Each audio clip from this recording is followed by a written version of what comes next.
Brendan Schwabi. So you guys know, right? You guys know that straight after the Anthony Joshua, Jake Paul fight, the Jake Paul Anthony Joshua fight, you guys know that Brendan got onto his Twitter because we spoke about it on the stream. I reacted to it on the stream and I was like, this guy's talking out of his ass. And Brendan basically insinuated very heavily that he thought the Anthony Joshua v Jake Paul fight was scripted.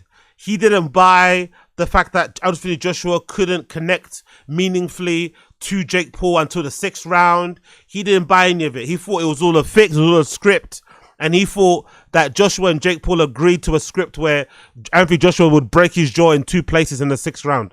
That's what he insinuated, right? This is straight after the fight. This is this video. That Jake Paul Anthony Joshua fight, huh? I don't know what to say, man. I haven't seen the reaction online. Something's up, yeah? Anthony Joshua didn't throw a single straight right hand for 6 rounds. He didn't cut off the ring. I'm trying to make sense of it. It's tough to pin a guy down when he's on his bike and Jake was moving so much. I'm trying to be cool. So he doesn't think, he thinks the fact that Joshua couldn't touch Jake Paul with a meaningful shot or know the straight hand, that meant that the fight was fixed. When really, if you watch the fight, you would know that Jake Paul was doing quite well in the first couple of rounds. He was moving around really well. There's a story out there that allegedly Jake Paul had to put into his contract for the fight that he wanted the ring to be a little bit bigger, which allowed him more space to get on his bike and move around and not be an easy target for Joshua to fight, to hit. Anthony Joshua's also known as a bit of a slow starter. He has to find his range, blah, blah, blah, blah. But it made sense to me how the fight panned out. It wasn't fun to watch, but as the fight panned out, and Jake Paul started to tire and fatigue from all the running that he was doing, from all the ducking he was doing, from being on his bike and moving left to right and stuff. As he started to tire, Anthony Joshua started to get closer to him because he had nowhere to run, and he started to close off the ring easier too. So it was no surprise to me, at least, that he got caught with the right hand, the straight right hand in the 6th round, because Jake Paul was an easier target to hit because he wasn't moving as much. Well, Brendan thinks that's a conspiracy. Brendan doesn't think that was true. It was weird, right? Yo, big up Uche in the stream chat. Big up sis. Wagwan. Something's up. Even the knockdown where they called it. Anybody who's ever been concussed, I've been there. When he got knocked down, the first thing he did was look at his brother and say, "That was a good one." When you're concussed, you really don't have the brain power to do that. Yeah, you do. You're not knocked out. It's you got a little ding on the head. He was saying loads of stuff. Logan was saying stuff outside of the ring. Jake was making faces at fucking Anthony Joshua all throughout the fight. I don't think that's if that's the proof that you need, that it was a big conspiracy because Jake Paul made a joke as he was sitting on the floor, I don't necessarily think that's the best evidence out there. They were both trolling in and out of the ring. That's not that big of a deal. I don't know, man. It was disappointing. Super disappointing. Super disappointing. Kudos to both those boys. Get your money. Get your bag, boys. So I'm not mad at anybody. I think they both made like 90 mil. Get your bag. But I got some questions. Right?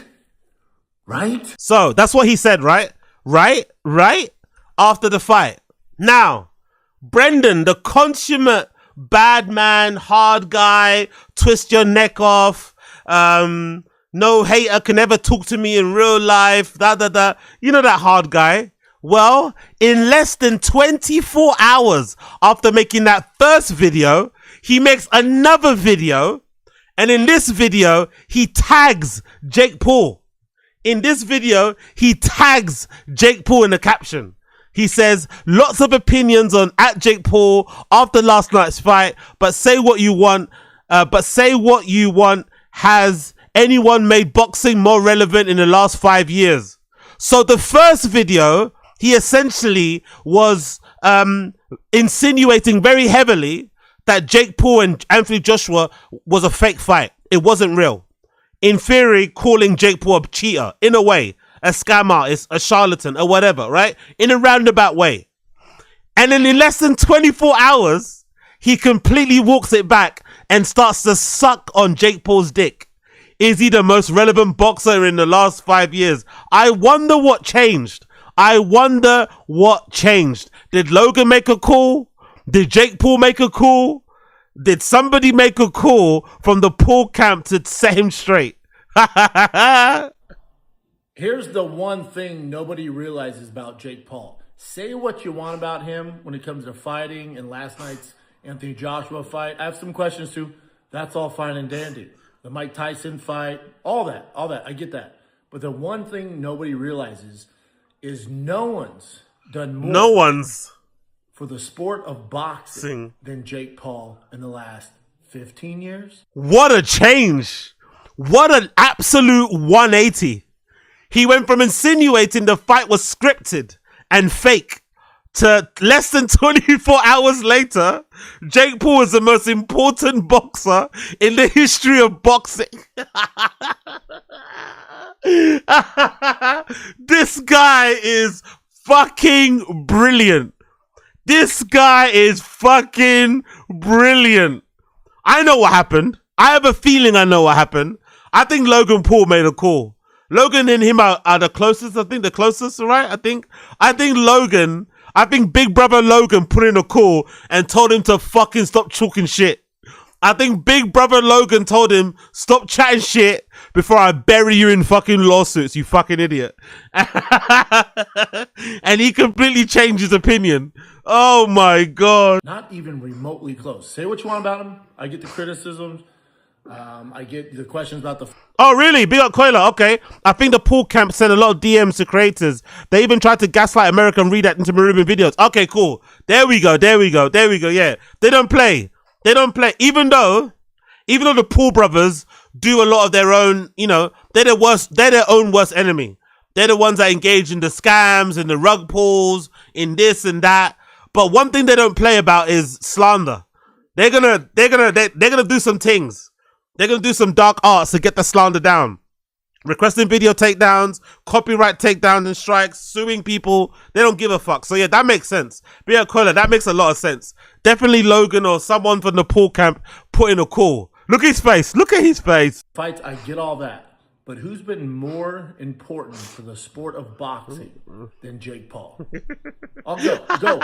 Oh wait, go. Who? Nobody's in the room there with you, you fucking idiot. I love when he does this sort of stuff. Oh wait, who? Bro, you're not talking to nobody. Nobody's there. Yo, big up Joel for MIA. Wagwan GG. Who's made boxing more relevant, especially currently? The younger generation, they're not following boxing. They can't even name 5 freaking boxers, but they know Jake Paul. What other mainstream main event boxer could get Netflix to commit to a deal like this? There's nobody. Also, what does this point have to do with the fight? That's why I know that's why this feels like he was pressured to do this. Because what does this have to do with the fight? Jake Paul's importance to modern day boxing. Jake Paul's influence in the popularity or the resurgence in boxing within young people. What does this have to do with Paul v. Joshua? What does it have to do with anything? Like, what? He's really trying to get back in their good graces by overly glazing. So say what you want about Jake Paul, but there's been nobody more important to boxing than Jake Paul.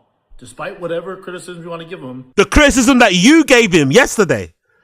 You gave him the criticism. The criticism that you gave him. He's the most important thing in boxing today. Sorry. Oh, I love it.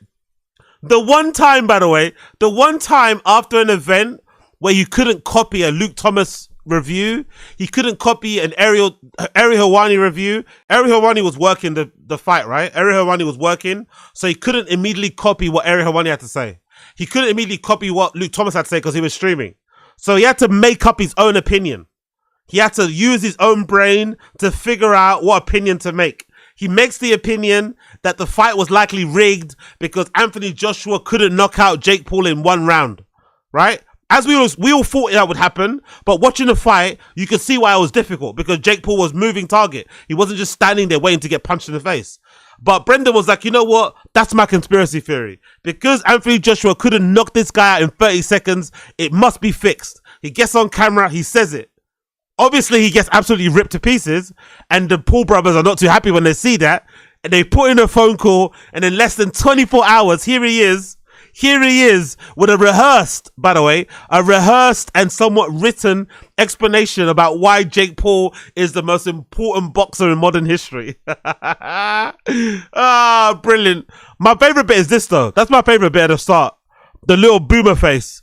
I love the boomer face at the beginning of the video, you know, as he's beginning to record. I love the little boomer pause. The little boomer 2-second pause is so good.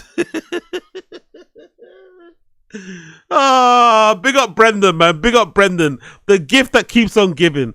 The gift that keeps on fucking giving. Ah, man. What's that? What people say in the comments here? Absolutely nobody. There's been so many bigger names. I'll be honest. I tried the hearing of non-boxing guys. Okay, let's see here. What are people saying in the comments? Bros, you were such a hater last night. Now this. You're a constant flip-flop. Own your words. Exactly. Own your words. Not all attention's good attention. Notice how he's covering his bleached hair after getting eviscerated in the comments last night. I'm gonna be honest, I'm tired of hearing non-boxing guys talk about boxing. Facts. Boxing heads want him to go away. I'd say Turkey Al-Kashish. You are talking about being boxing paid and spiking interest. You're probably right. They made Paul Brendan put this out immediately after the video last night. Hey Brendan, you're a terrible MMA fighter and even worse comedian. Keep your opinions to yourself. Thanks. Terrible take. No way he quit drinking, right? 12 hours apart. Oh. By the way, is he secretly drinking? I don't think so. I doubt he's secretly drinking. I doubt it. I doubt he's secretly drinking. No one cares about Disney Boy with money. People should be angry at how attention. Trying to avoid a lawsuit. I see, Baba.